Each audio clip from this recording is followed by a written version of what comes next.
माताओं बहनों का, हमारे नौजवान दोस्तों का और प्यारे बच्चों का मैं क्रांतिकारी इस्तकबाल करता हूँ। आपको आदाब कहता हूँ, आपको नमस्कार।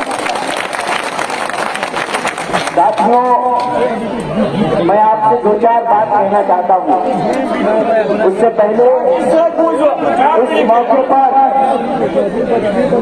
मैं याद करना चाहता हूँ 23 साल का वो नौजवान जिसका आज जन्मदिन है, जिसे हम प्यार से मोहब्बत से शहीद आजम भगत सिंह कहते हैं, जो इस देश की आजादी के लिए हंसते हंसते अपने जान को कुर्बानी कर दिया। खून का एक एक कतरा उसके ऊपर निछावर कर दिया। मैं आपके बीच में कोई सियासी बात करने के लिए नहीं आया हूं। यह बात मैं इसलिए कहता हूं कि हमारे लिए जम्मू कश्मीर का मसला सियासत का नहीं, रियासत का मसला है। इसीलिए हम आपको सियासत की बात नहीं करेंगे, हक की बात करेंगे। और हक की हालत ये है, एक मशहूर शायर ने कहा कि कहाँ तो बैठा चिरागा हरे घर के लिए, कहाँ चिराग मयस्सर नहीं शहर। कहते हैं हम जिस इलाके में अभी घूम रहे हैं, हमारे बुजुर्ग वरिष्ठ साथी दास साहब और लॉन जी दोनों मौजूद हैं। मैं याद करता हूँ कि इस पूरे के पूरे इलाके को मिनी लंदन कहा जाता था, और इसकी खुशहाली पोस्टरों पे नहीं, मोदी जी के पोस्टरों पे खुशहाली दिखती है, लोगों के घरों में चेहरों में खुशहाली नहीं दिखती है। यहाँ की खुशहाली पोस्टरों पे नहीं, सेब के बागानों में, बगीचों में, लोगों के घरों में, रसोइयों में, लोगों के बदन पर, उनके व्यापार में, खेती में दिखता था। ये खुशहाली छीनी किसने? ये चैनो अमन छीना किसने? किसने आपके गांव में चोरी की? मेरा एक सवाल है, चोर तो चोर होता है ना, चोर की फितरत होती है चोरी करने की।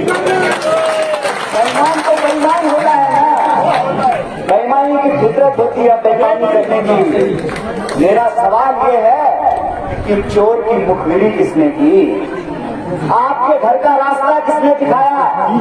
आपने हक अधिकार आपके बारे में किसने उसको समझाए? किसने कहा? किसने कहा? तो हम कहते हैं चोर तो चोर है। हमारे यहाँ एक कहावत कही जाती है, इस बार ऐसा बटन दबाइए, एक तीर से दो शिकार कीजिए। दोनों का इलाज कीजिए, ये मैं आपसे अपील करता हूँ, आपसे गुजारिश करता हूँ। और दूसरी सबसे जरूरी बात, हमने आपको कहा अभी जब हम आ रहे थे तो एक बुजुर्ग महिला ने हमारा माथा चूमा। मुझे वो वक्त याद आ गया जब यहाँ पर लोगों के इंटरनेट बंद कर दिए गए। कहते हैं दिल्ली में फीता काट करके दुनिया भर की मीडिया को बुला करके कह रहे थे डिजिटल इंडिया हो रहा है, दिल्ली में डिजिटल इंडिया हो रहा है, सपोर में लोगों का इंटरनेट बंद कर दिया जा रहा है। मुझे याद आता है जब हमारे नेता राहुल गांधी कन्याकुमारी से पैदल चलना शुरू किए, मैं भी उनके साथ चल रहा था।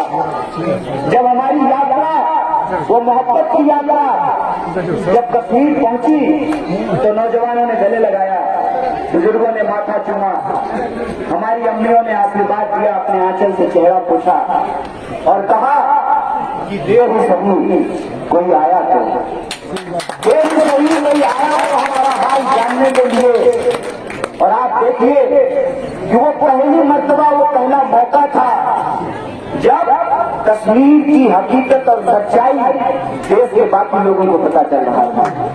और याद कीजिए कि जो नेता, जो हुक्मरान अपने घरों में दुआ करके बैठ गए थे, वो भी यात्रा में शामिल होने के लिए आए थे। बोलिए आए थे कि नहीं आए थे? मैं सिर्फ इतना कहना चाहता हूँ, नफरत फैलाते हैं, झूठ बोलते हैं, इंसानी दिल को इंसान से दूर करते हैं। एक तरफ नफरत है और दूसरी तरफ हम कहते हैं कि जो जहां पैदा हुआ, जिसके पुण्य जहां पर जलाए गए, दफन किए गए, ये जमीन बुनियादी तौर पर उनकी है। बंद करो, झूठ बोलना मत करो, हकीकत बताओ। हम कहते हैं बड़ा सिंपल सा सवाल है कि अगर पिछले 10 साल में जुर्म कम हुए हैं, महंगाई कम हुई है, बेरोजगारी कम हुई है, तो बेशक जो है आप मोदी जी के हंसता हुआ पुरानी चेहरा को भरोसा कर लीजिए। लेकिन अगर आपको लगता है कि जो बिजली का बिल 300 रुपया आता था, वो बिजली का बिल अगर 2,000 रुपया आता है, 4,000 रुपया लगता है कि आपका लैंड राइट का अधिकार छीना जा रहा है। अगर आपको लगता है कि आपके बच्चों ने तालीम हासिल की, एजुकेशन लिया, उन्होंने इंग्लिश की डिग्री की, इंजीनियरिंग की पढ़ाई की, MBA किया, पॉलिटेक्निक किया, ITI किया, और आज अगर नौकरियों के लिए उधर भटक रहे हैं, तो ये मौका है कि अगर वो अपनी पीढ़ियों के बारे में सोचते हैं, हमको भी अपने बच्चों के बारे में सोचना पड़ेगा। कहते हैं कि हम एम्स खोल दिए। अच्छा, खोलने के तो आपने सीमेंट फैक्ट्री भी खोल दिया। हमारा सवाल है कि उसमें हमारे बच्चों को नौकरी नहीं मिली, कुछ नहीं। हमारा सवाल है कि क्यों वैकेंसियां नहीं भरी है। हमारा सवाल है बीजेपी के उन नेताओं से जो आज यहाँ आकर के वोट मांग रहे हैं, और कुछ दिन पहले जब लोगों के ऊपर जुर्म हो रहा था तो दिल्ली में कहते थे कि कश्मीर के लोगों का रास्ता बंद कर दो, इकोनॉमिक रूप से उनको कमजोर कर दो। जब वो आर्थिक रूप से कमजोर हो जाएंगे, अपना अधिकार मांगना बंद कर देंगे, तो उनसे आज पूछना चाहिए कि इस देश के आईन ने हमको अधिकार दिया है, और उसी अधिकार का इस्तेमाल करके हम आपको मजा दिखाएंगे। इस बात को हम आपको मजा दिखाएंगे और हम दिखाएंगे कि जमहूरियत का मतलब क्या होता है। जमहूरियत का मतलब झूठ नहीं होता है। बड़ा बड़ा पोस्टर लगा करके कह रहे हैं कि कश्मीर में शांति है। बताइए, जिस हुक्मरान को ये नहीं मालूम हो कि साइलेंस और पीस में फर्क होता है, चुप्पी और शांति में फर्क इसे लगता है कि साइलेंस को पीस कहते हैं, साइलेंस को पीस नहीं कहते हैं। हमारे यहाँ कभी हुआ कहा करता था, शांति नहीं तब तक सुखभाग न सबका सम होगा। नहीं किसी को बहुत अधिक और नहीं किसी को कम होगा, तब तक शांति नहीं आती है। डंडे के जोर पर लोगों का अधिकार पूछल करके कहते हैं कि हम जमहूरियत लेकर के आए हैं। जमहूरियत आप नहीं लाए हैं। जमहूरियत इस देश के भीतर भगत सिंह जैसे नौजवानों ने अपनी जान गंवा करके लाए हैं। जमहूरियत इस देश के अंदर लेकर के आए हैं। जमहूरियत इस देश के अंदर भीमराव अम्बेडकर लेकर के आए हैं, महात्मा गांधी लेकर के आए हैं।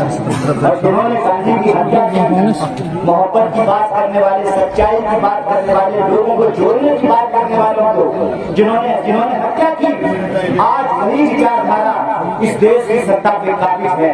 और उसी का नतीजा है कि आप देखिए कि सच बोलने वाले लोगों के ऊपर मुकदमे किए जाते हैं, सच बोलने वाले लोगों का मुंह बंद किया जाता है। जो नौजवान अपने हक के लिए खड़े होते हैं, उनको जेलों में डाला जाता है, उनके ऊपर जुल्म किए जाते हैं। इसीलिए मैं अपने माँ और अपनी बहनों से कहने के लिए आया हूँ, मैं अपने भाइयों और अपने बुजुर्गों से कहने के लिए आया हूँ कि ये मौका है कि हमको अपने हक के बारे में सोचना पड़ेगा, हमको अपने बड़े रोजगार के बारे में सोचना पड़ेगा, हमको बड़े बिजली के खिलाफ वोट करना पड़ेगा, बड़ी बड़ी महंगाई के खिलाफ वोट करना पड़ेगा।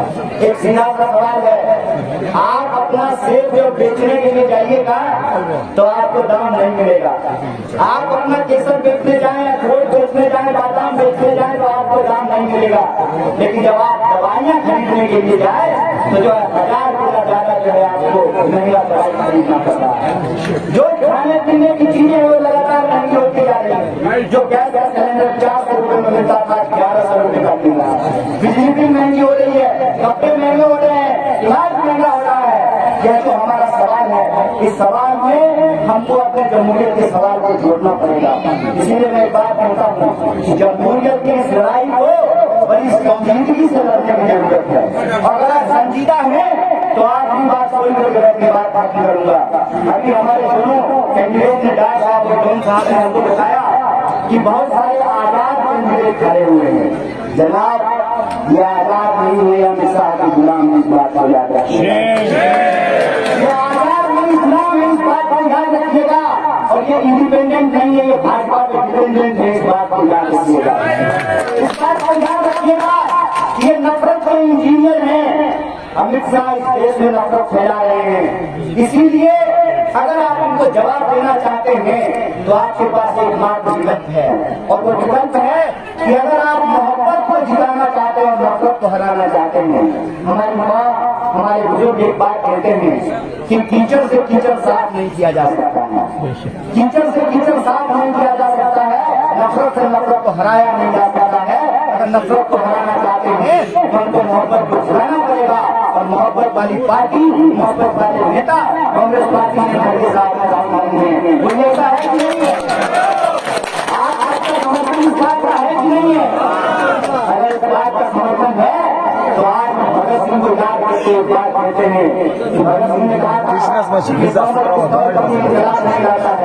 हमारे लोन साहब इंकलाब का नारा लगा रहे थे। अगर इंकलाब की बात है तो मैं दोनों प्रत्याशियों के सामने एक बात कह रहा हूँ, इंकलाब का मतलब ये होता है लोगों की हालत को हम बदलना, ये इंकलाब का मतलब होता है। जो आपकी हालत है उसकी हालत को बदलने के लिए कांग्रेस पार्टी संकल्प है, और हम कहते हैं कि आप अपना समर्थन हमको दीजिए, और जो स्टेट बोर्ड वापस दिया गया है वो स्टेट बोर्ड हम वापस करेंगे, और